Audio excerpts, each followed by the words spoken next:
하나님의 창조는 완전하신 창조라고 이야기합니다. 완전하신 창조. 그것은 바로 완전하신 은혜입니다. 우리가 그 은혜를 완전하게 받지 않으면 그 완전하신 창조가 온전히 이루어지지 않기 때문이죠. 그래서 완전하신 창조를 완전하신 은혜라고 얘기한다면 그 완전하신 은혜는 바로 복입니다. 복, 완전하신 복, 그 주신 복을 받을 자, 완전한 그 은혜를 다 받을 자 누굴까? 여러분이 되실 줄 믿습니다. 아멘. 영원히 사는 것, 주님과 함께하는 것, 주님이 창조하실 때부터 계획하신 하나님과 함께하는 그 복, 영원한 복, 여러분이 받으시길 소망합니다. 오늘은 마태복음 마지막 구절과 함께 하나님이 주신 우리에게 복, 그리고 우리에게 주신 명령, 요것에 대해서 우리가 깊이 통찰하고 우리가 바라보는 귀한 은혜 받는 시간 되시길 소망합니다. 오늘 말씀은 마태복음 28장 16절에서부터 20절까지의 말씀입니다. 우리 함께 마태복음의 말씀을 함께 봉독하십시다. 16절입니다.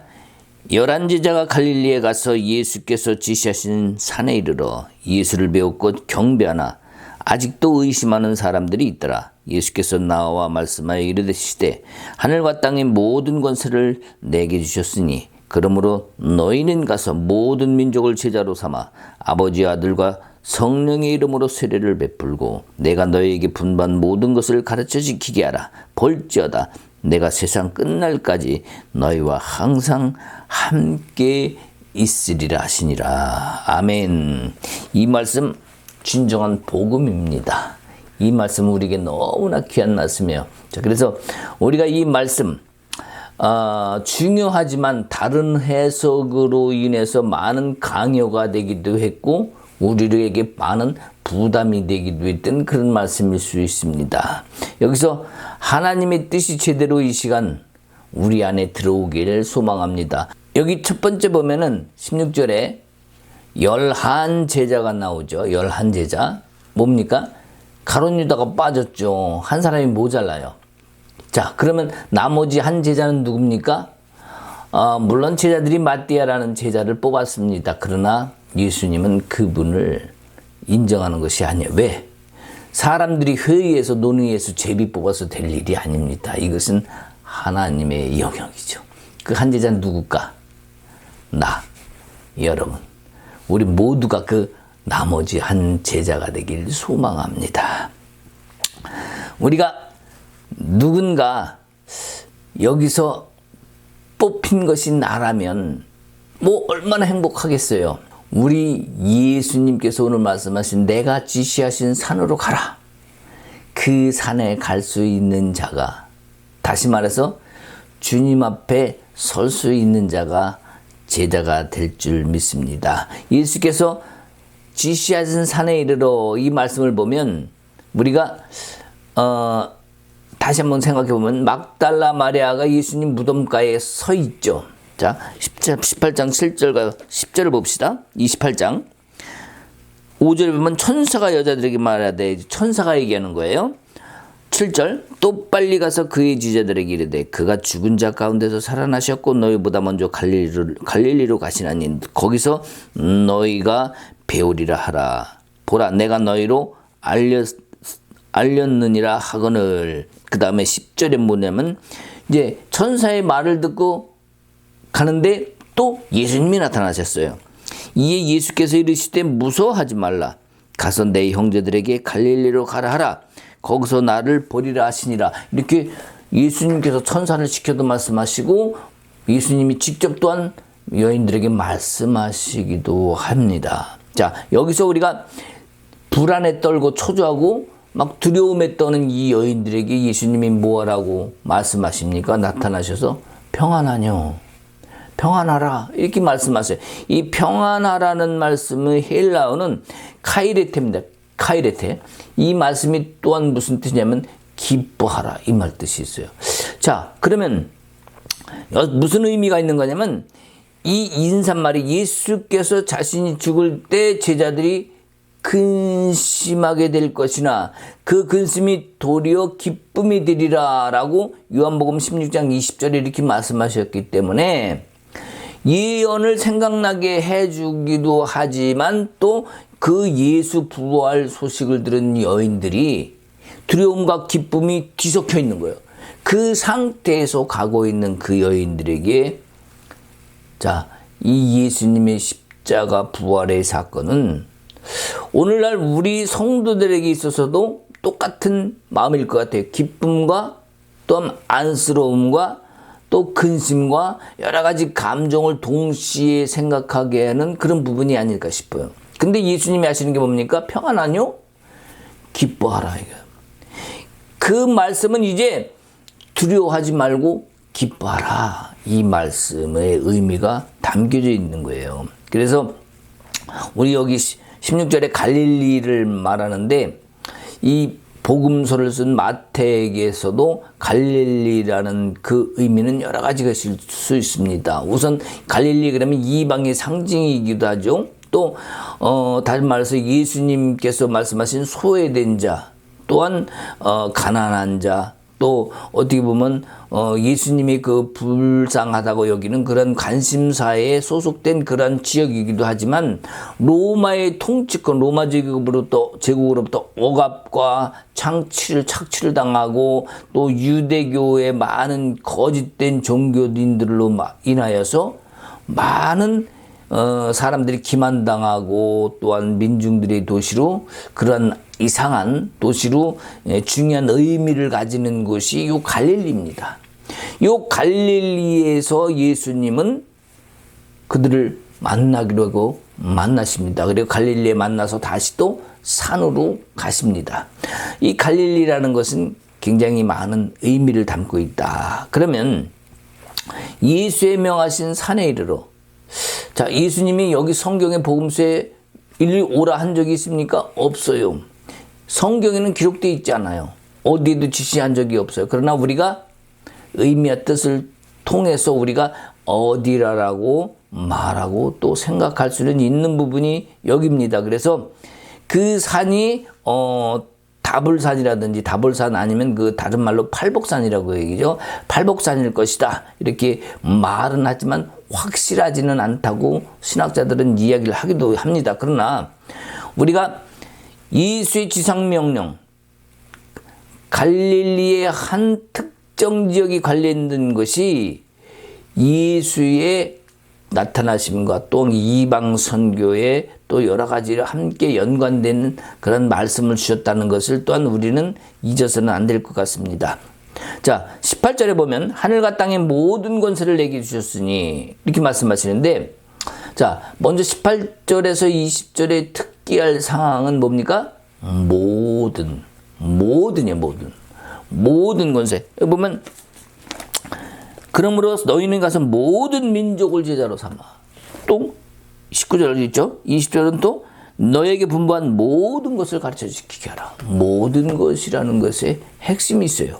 자, 모든이라는 일이 강조되고 있는데 자, 이 모든이라는 말이 이 본문 단어를 단단히 묶고 있는데 자, 모든 권세, 모든 족속, 모든 것, 모든 날, 뭐 여러 가지 할 수 있는데 자, 권세에 해당하는 모든 권세에 해당하는 헬라어가 뭐냐면 여수시아 이 뜻인데 뭐냐면 능력, 힘, 절대적 권세 이런 뜻을 가지고 있어요. 그래서 이 여러 가지 권세를 통해서 나타나신 예수께서 나타나신 것이 뭐냐면은 이 권세로 가르치고 병 고치고 귀신 쫓고 죄인을 용서하신 그죠? 여러 가지 권세가 있단 말이에요. 자, 이 마태복음서의 마지막을 장식하면서 예수님 자신이 이 지상에서의 권세뿐만이 아니라 하늘과 땅 온 우주의 권세를 다 가지고 계심을 여기 나타나고 계신 거예요. 그러면 예수님의 권세가 부활하신 이후와 이전과 다른 권세냐? 그렇진 않습니다. 다만 육신으로 가지고 계셨을 때와 부활, 새로운 생명을 얻었을 때의 모습은 다르시지만 예수님의 권세는 이전에 가지셨던 권세나 지금 권세나 동일한 권세입니다. 왜? 하나님이 직접 아버지가 주신 권세이기 때문에 그렇습니다. 그래서 우리가 부활 전이나 부활 후나 모두 절대적인 권세라는 사실을 우리는 안되면서 또한 이 권세는 아들을 통해서만 이루어집니다. 누구한테 받은 겁니까? 아버지께서 아들에게 주신 거예요. 그래서 예수라는 그 아들을 통해서 이루어진다. 또 예수는 그러기 때문에 결국 중보자적 왕이신 예수 그리스도라는 사실을 우리가 좀 함께 알아야 됩니다. 우리가 여기 19절에 보면 모든 족속으로 제자를 삼아 이렇게 나와 있습니다. 일찍이 예수님께서 말씀하시기를 제자들에게 말씀하셨어요. 이방인의 길과 사마리아인의 고을로 가지 말고 이스라엘 집의 잃은 양들에게로 가라. 이렇게 말씀하셨어요. 여기 마태복음 10장 5절 6절에 그렇게 나오거든요. 자, 그러면 예수님 자신은 이스라엘 집이 잃어버린 양에게로만 보냄을 받았다고 말씀하셔놓고 지금 대조적으로 이제는 모든 족속으로 제자를 삼으라고 말씀하고 계시단 말이에요.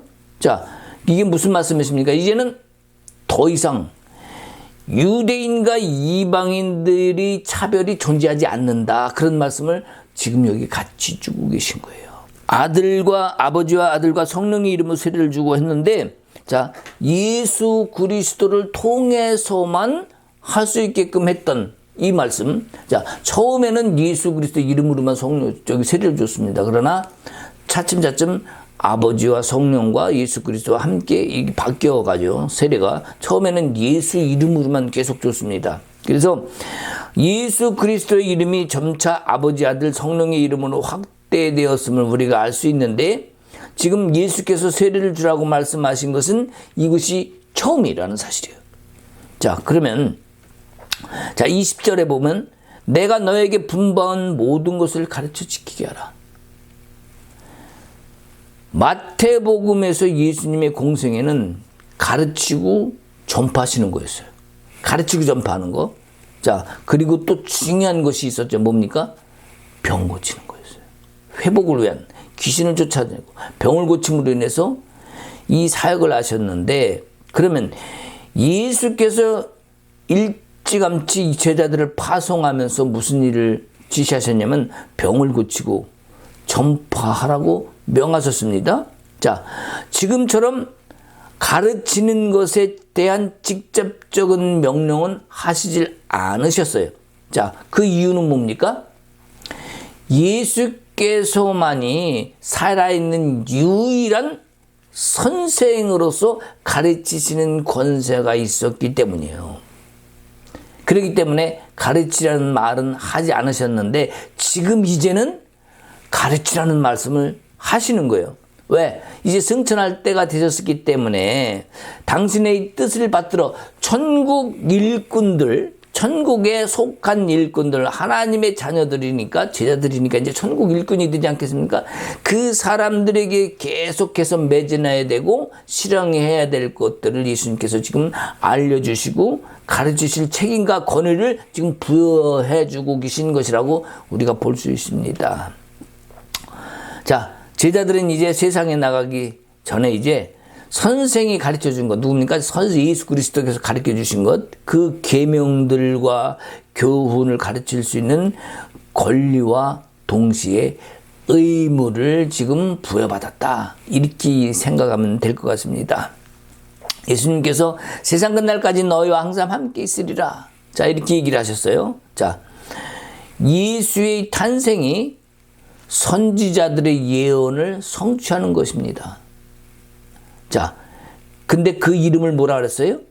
임마누엘, 하나님이 함께 하시다. 그것으로부터 마태복음이 시작됐고, 또 이 말씀이 이제 마태복음의 마지막으로 강조적으로 다시 한번 언급되면서, 자, 이 약속이 성도들에 대한 넘치는 위로와 격려와 또한 힘이 되면서부터 이제 예수님은 좀 이따 승천하실 것이지만 무소부재하신 그분은 여전히 어디에 계시든지 언제든지 가르치고 우리에게 또 지시하시고 생각나게 하시고 또 우리를 인도하시고 보호하시고 책임지신다는 그러한 지식과 권능과 사랑을 가지고 모든 그 권세를 가지고 우리를 돕고 인도해 주실 거라는 초월적인 약속을 지금 동시에 여기 하고 있는 거예요.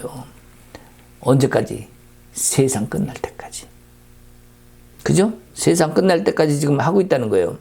세상 끝날 때까지 너와 항상 함께 있으리라. 이 말씀이 지금 오늘 예수님의 말씀입니다. 우리가 하나님 나라가 완성될 그때 역사의 종말이겠죠. 뭡니까? 하나님 나라의 종말. 우리 사람은 죽는 것이 종말이겠지만 하나님 나라의 종말은 우리가 죽음으로써 끝나지 않습니다. 계속되는 이 종말의 때까지 우리 교회가 해야 될 일이 뭡니까? 예수님이 다시 하실 때까지 우리 교회는 계속해서 준비하고 그 기간 동안 교회가 또한 전파하고 그 말씀들을 지키고 또 이행하고 그것들 끝까지 약속을 지키고 신뢰하고 나아가야 될 우리 교회의 역할이 또한 여기 있는 겁니다. 어떤 역할? 힘들게 노력하고 이것만 아니죠. 동시에 기쁨으로 누려야 될 희락의 우리의 상태가 되어야 된다는 거예요. 기쁨을 누리는 기쁨이 없이 맨날 울면서 두려우면서 이 상태에서 예수를 전합니까? 아니죠.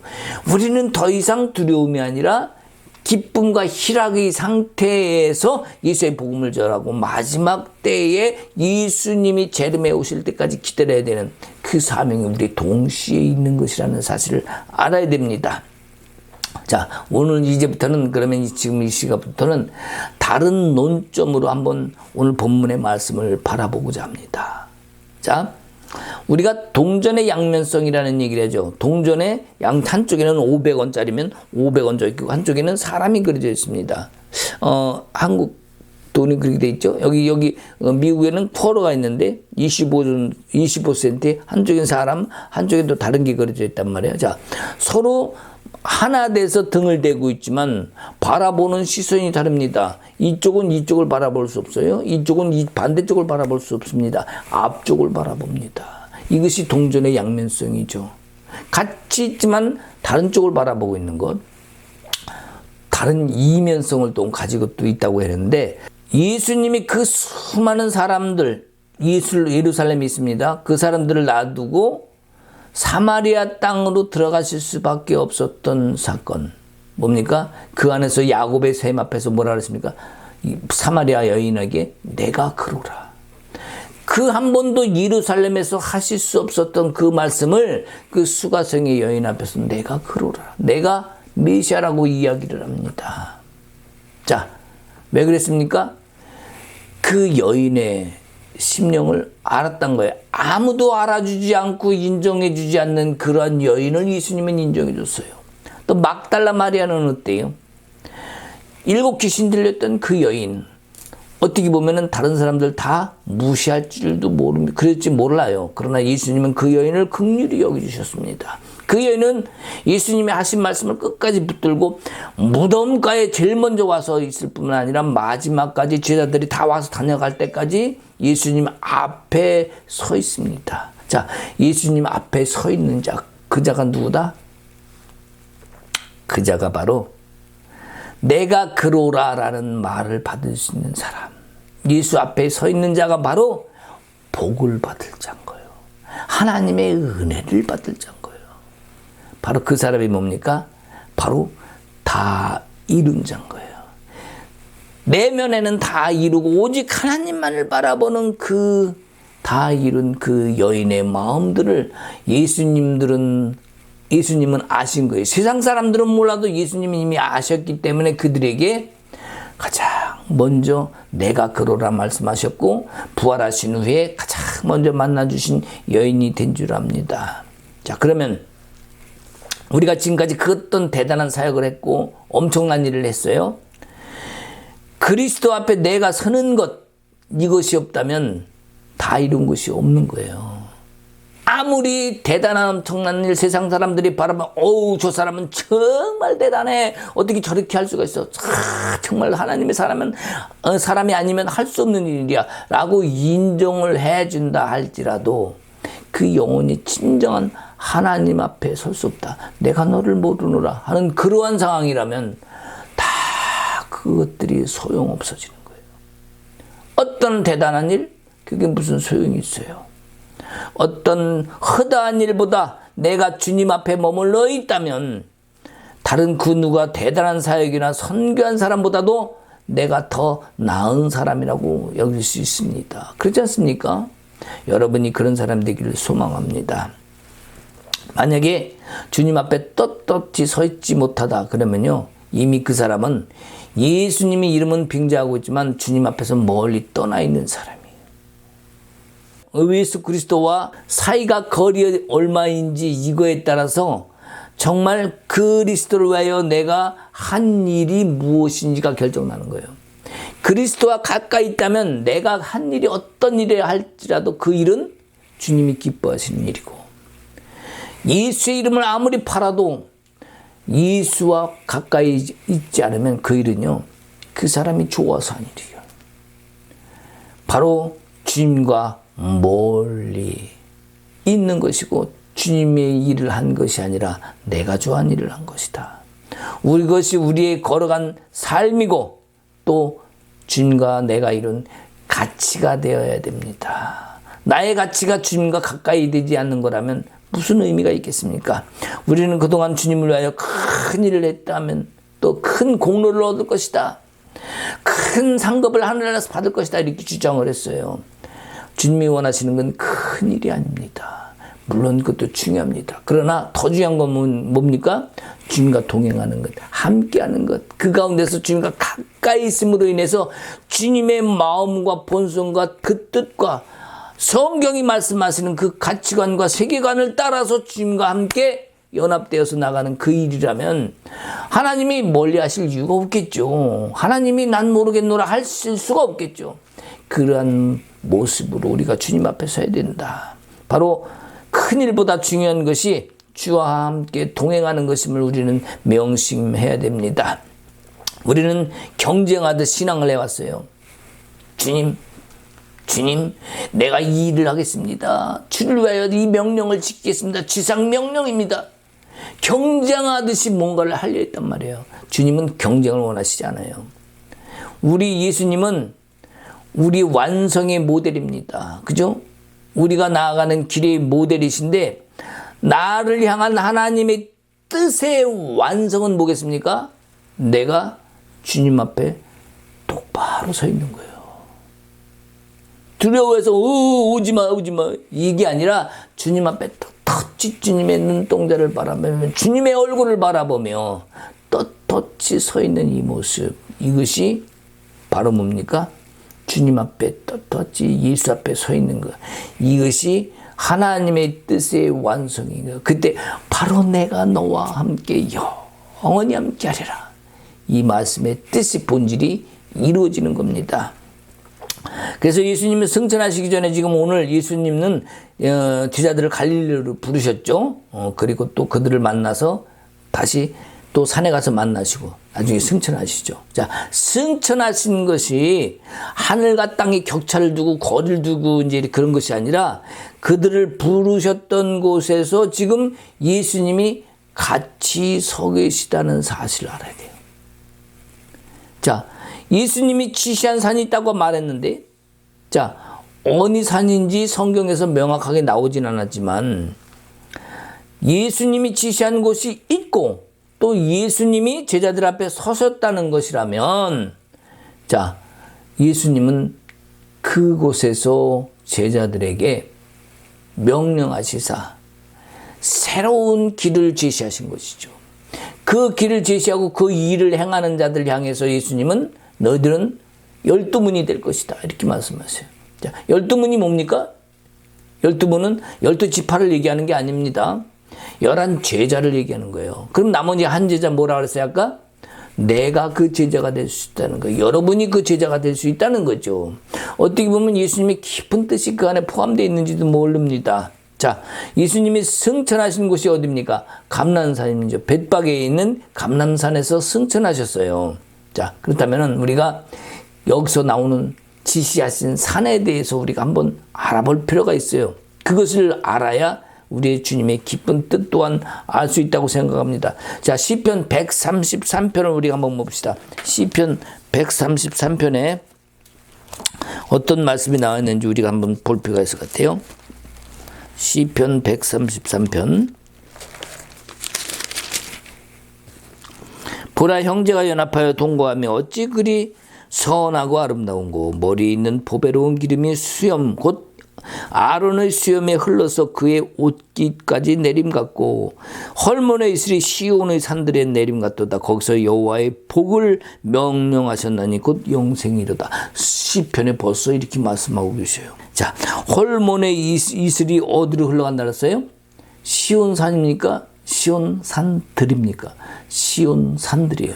우리는 시온산이니까 하나만 얘기하는데 성경은요, 시온의 산들, 시온산들. 그러니까 이 시온산이라는 것은 한 곳을 얘기하는 거 아니고 여러 가지 하나님의 임재의 산입니다. 헐몬에서부터 흘러내려온 생명수, 생수가 말이죠. 단에서부터 브엘세바까지 쭉 흘러갑니다. 야곱의 샘을 거쳐서 기은 샘 예루살렘을 거쳐서 밑에까지 내려가는 거예요. 자, 이 시온산으로 얘기하는 이 시온산에 대해서 우리가 알아야 되는 거예요. 저 북방의 시온산, 이 노래 있죠. 자, 큰 왕의 성일세, 뭐 그런 찬양 여러분 들어보셨습니까? 거기 어디입니까? 헐몬산으로부터 시작하는 거죠. 그러니까 우리가 예루살렘만이 시온산이라고 할 것이 아니라 시온의 산들이라 한 것, 바로 이 시온산이 첫 산이 바로 헐몬산이지만 이 헐몬의 산들, 헐몬의 이슬이 시온의 산들이 내림 같도다, 이 말씀을 보면서 우리가 시온산은 여러 가지 의미가 있구나, 여기 우리가 초점을 맞춰야 됩니다. 그래서 지금 여기 그 갈릴리 지방에 있는 여기 사마리아에 있는 이 또한 이 그리심산 있죠? 이 좀 다른 저기 사마리아 지방에 그리심산이 있어요. 그들은 가서 거기서 제사를 드렸죠. 이 그리심산도 시온산인 거예요. 야곱의 우물은 바로 그리심산 자락에 물이 흐르는 그 자락에 있는 겁니다. 자, 우리가 야곱의 샘도 원천이라고, 태움이라고 얘기를 하고요. 예루살렘의 기은 샘도 원천이라고 얘기를 합니다. 자, 분천이라고 얘기할 수도 있다. 아이라고 볼 수도 있는데, 자, 야곱의 샘에서 예수님은 내가 그로라 하시고, 예수님의 변화된 산 또한 변화산이 뭡니까? 시온산이죠. 바로 헐몬산이란 말이에요. 자, 그 남은 또한 산, 지금 지시한 산이라고 하신 그 산은 그러면 어디일까인 거예요. 그 나머지 지시하신 산이 그러면 나머지 산은 어디일까 하는 문제를 우리가 여기서 찾아야 됩니다. 자, 마태복음 5장 1절을 통해서 우리가 산상수훈의 내용을 한번 볼 필요가 있을 것 같아요. 마태복음 5장을 한번 봅시다. 마태복음 5장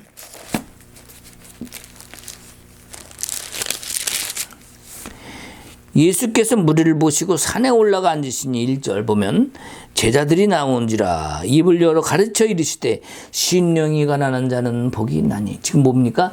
산상수훈이요. 여기 지금 산에 올라가 앉으시니 그러시면서 산이 나옵니다. 제자들이 다 나왔습니다. 주님 앞에 섰습니다. 자, 이 산에 올라가셔서 가르치신 것, 바로 산상수훈, 여기 모든 것이 다 있습니다.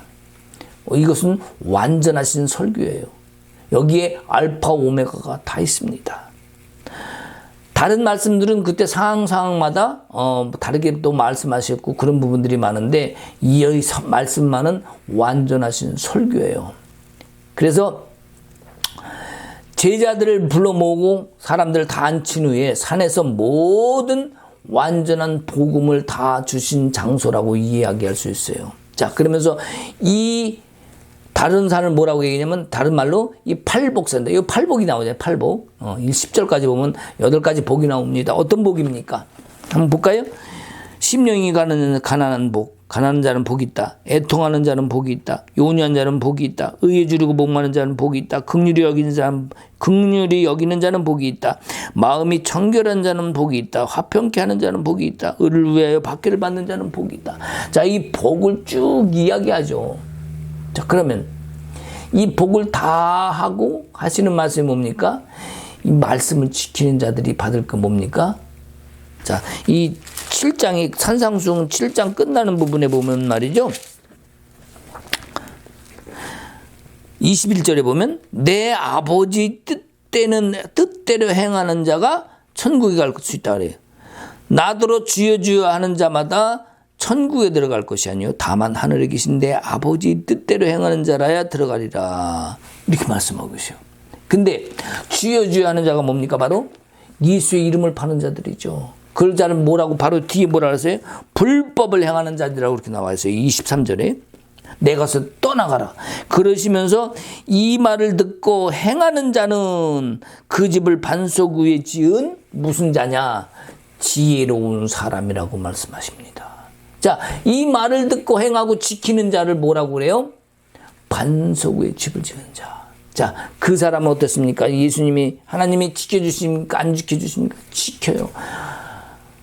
비가 내리고 창수가 나고 바람이 불어도 결코 무너지지 않는다고 예수님이 성경에 말씀하고 계세요.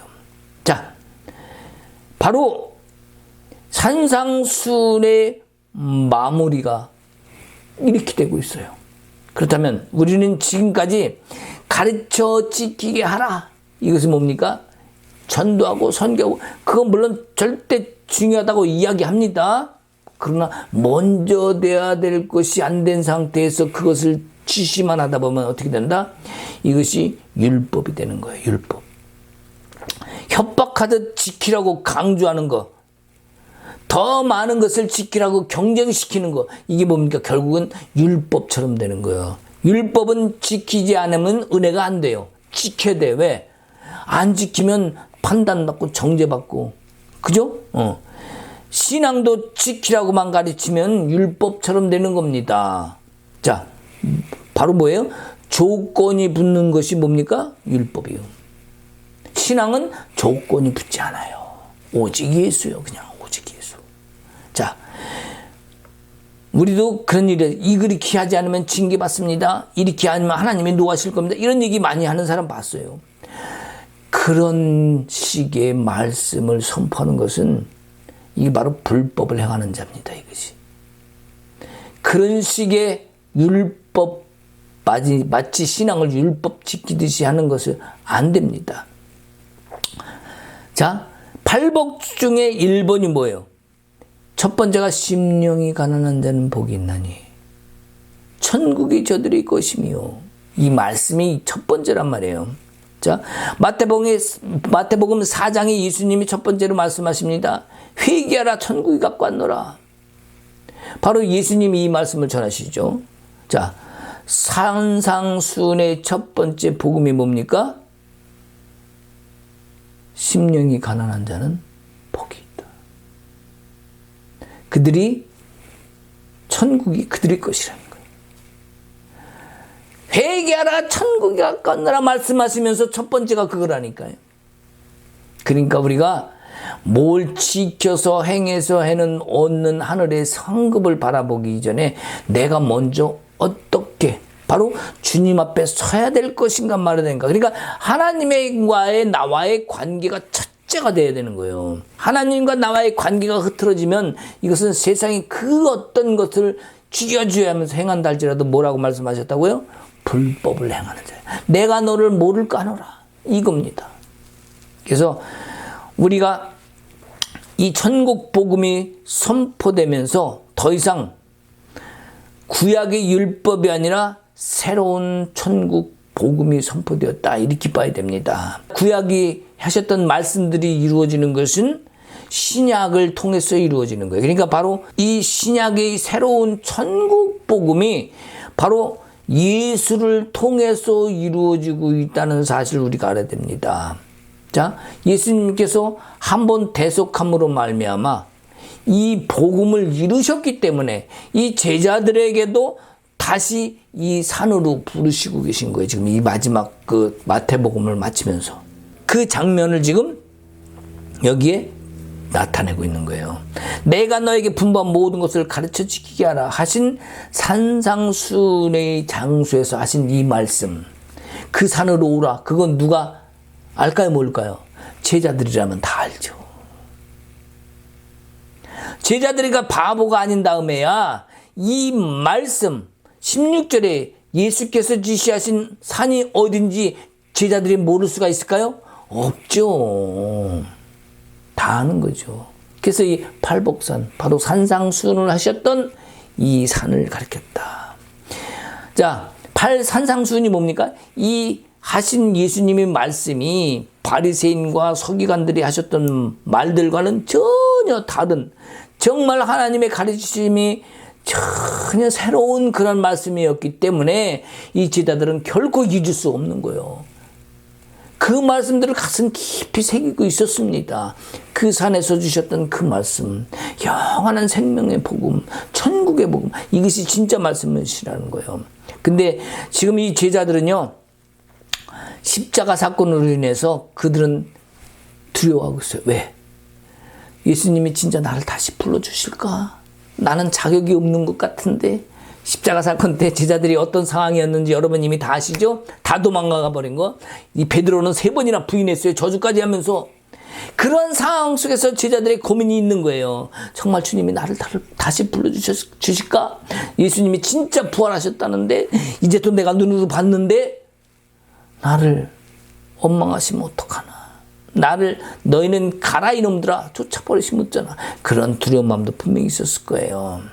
그러나 예수님은요, 모든 제자들을 다시 이곳으로 모읍니다.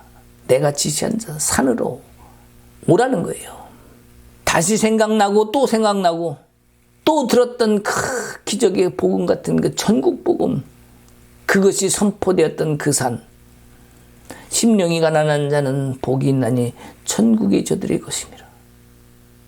그들에게는 부자는 아니에요. 물질적 부자는 아니지만 그럼 심령은 어떠냐? 심령도 지금 가난해 있어요.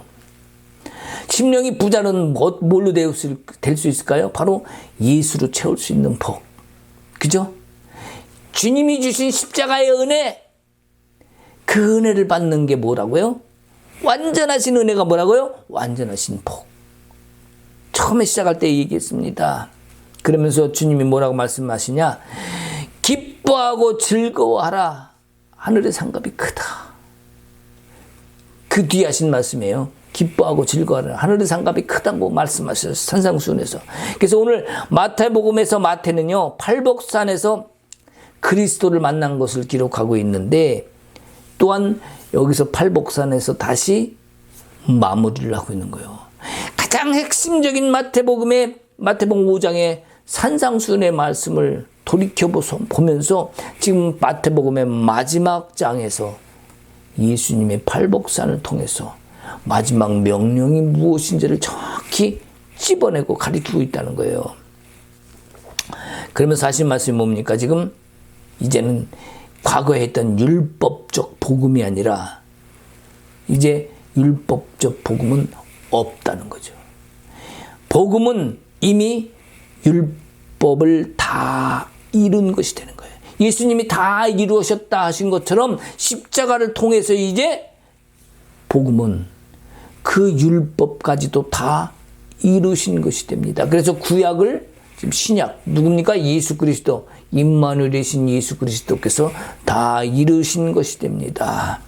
어떤 내가 행한 것, 큰 것, 대단한 것, 이런 행위를 대비해서 복이 아니에요. 이런 일 하시면 이런 복 주시겠지. 헌금 많이 하면 돈, 재물 많이 주시겠지. 선교 열심히 하면 우리 가정들 다 칼되겠지. 이런 어떤 행위의 복이 아니라, 그런 대비해서 그런 복을 찾을 것이 아니라 주님 앞에 서는 자, 심령이 가난한 자라 할지라도, 그죠? 어디 다섯 번째는 뭐요? 응? 심령이 가난한 자 말고 마지막 자, 예? 예수님 때문에, 예?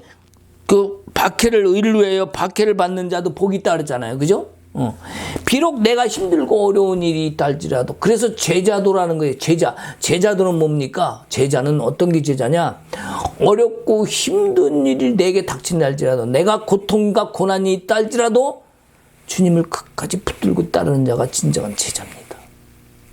오늘 여기 이런 말씀 다 포함되고 있는 거예요. 그래서 우리는 예수 그리스도로 인해 상을 받아야 되는데, 진실로 그 예수를 다시 만나려면 이 팔복산, 마태복음 5장에서 말씀하신 산상수훈의 말씀을 따르는 자, 이 팔복산에서의 가르침을 따르는 자가 예수를 다시 만나는 거예요. 다시 말해서 주님 앞에 서야 상을 받는다. 주님 앞에 서야 복을 받는다. 이 말씀을 주시는 겁니다. 이 세상에서, 네, 이 세상에서도 있겠죠. 살아서도 복 받고 영원히 복 받는 것도 좋겠지만, 주님의 핵심적인 것은 하느님 나라에 있어요. 우리는 이 땅에 영원히 세워두지 않습니다. 다시 하나님 나라에 나를 세우기 때문에 우리의 소망은 하나님 나라가 돼야 되는 거예요. 그래서 이 바리새인과 서기관들은요, 복의 조건을 갖다가 이스라엘 백성들한테 너무 무겁게 가르쳤어. 너무 무거워. 어깨에 짐이 무거워. 이걸 내가 뭐 지킬까 못 지킬까. 못 지키면 정죄받고, 못 지키면 뭐예요? 비판받으니까, 징계받으니까.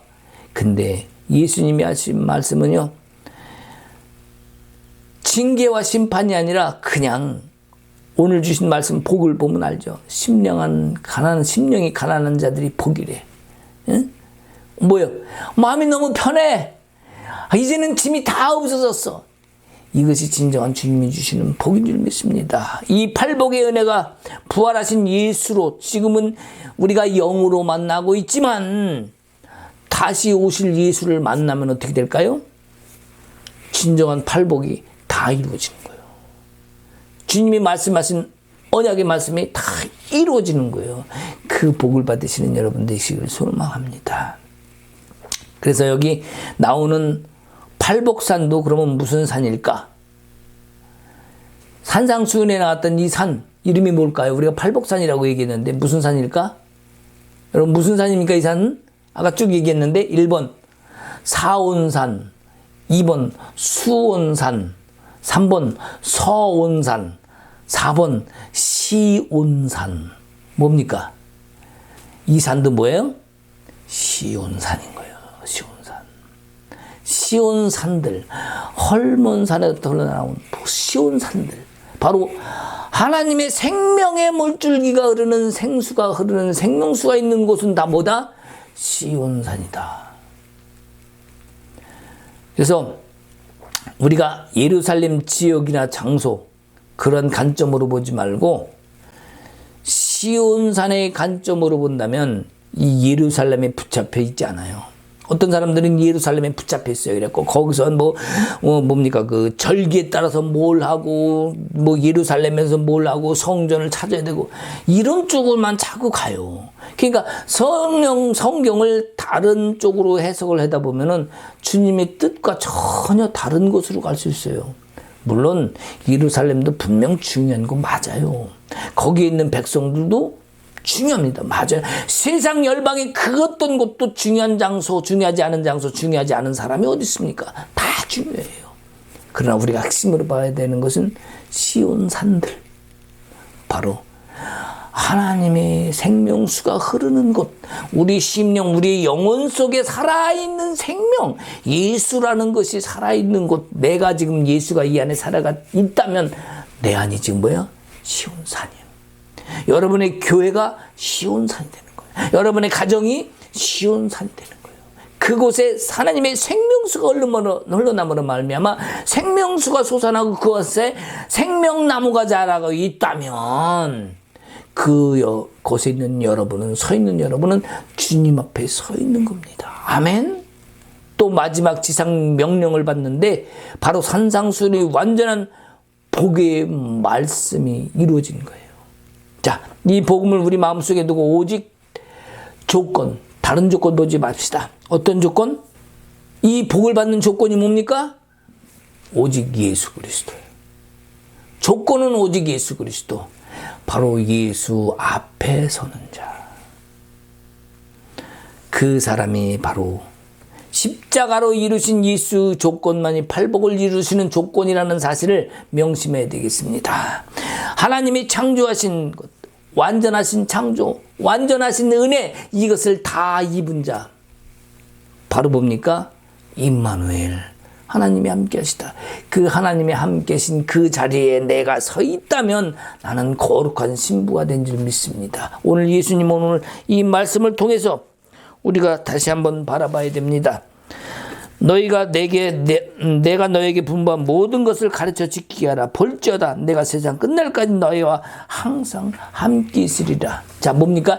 지금도 함께 하심과 동시에 또한 육신도 있지만 우리의 영혼, 또한 예수님이 재림에 오시고 다시 하늘나라가 이루어질 때 그 천국에서 영원히 또한 나와 함께 하시겠다는 이 초월적인 약속 믿고 완전하신 은혜, 완전하신 복을 우리는 꼭 받아야겠습니다. 오늘도 우리가 예수의 이름으로 함께 나가는 여러분 되시길 주님의 이름으로 축복합니다. 아멘. 기도하십시다. 주님, 오늘 우리는 주님께서 말씀하신 영원히 함께 하시겠다는 이 말씀을 바라봅니다. 그러나 그 말씀을 따르는 것, 지상명령이 그 어떤 대단한 것이라기보다 정말 산상수훈에서 말씀하셨던 그 천국을 받을 자들에 대한 내용의 말씀을 우리가 굳게 믿고 말씀을 내 안에 담고 다른 영혼들을 긍휼히 여기며 불쌍히 여기며 주님 앞에 데려올 수 있는, 또한 우리의 영혼이 그 사명을 감당하고 충분히 기뻐함으로 누릴 수 있는 그러한 영혼들이 충분히 될 수 있도록 주님 축복하옵소서. 이제 이 마태복음 마지막 장에 나온 것처럼 우리의 삶 속에서 늘 주님과 함께 동행함으로 말미암아 주님을 드러내는, 지금 문제가 있고 몸이 아프고 어떤 상황 속에 어려움이 있다 할지라도 그것을 다 주님 앞에 내려놓고 예수 그리스도 이름으로 할 수 있음을 믿고 신뢰하며 나가는 오늘 모든 여기 있는 백성들이 되게 하옵소서. 이제는 우리 주 예수 그리스도의 은혜와 하나님 아버지의 크신 사랑과 성령님의 감화 감동 교통하심과 역사하심이 이제 그 산에 올라가 바로 주님 앞에 서 있는 자들이 되고자 하는 모든 성도들 위해 이제로부터 영원토록 함께 있을지어다. 아멘.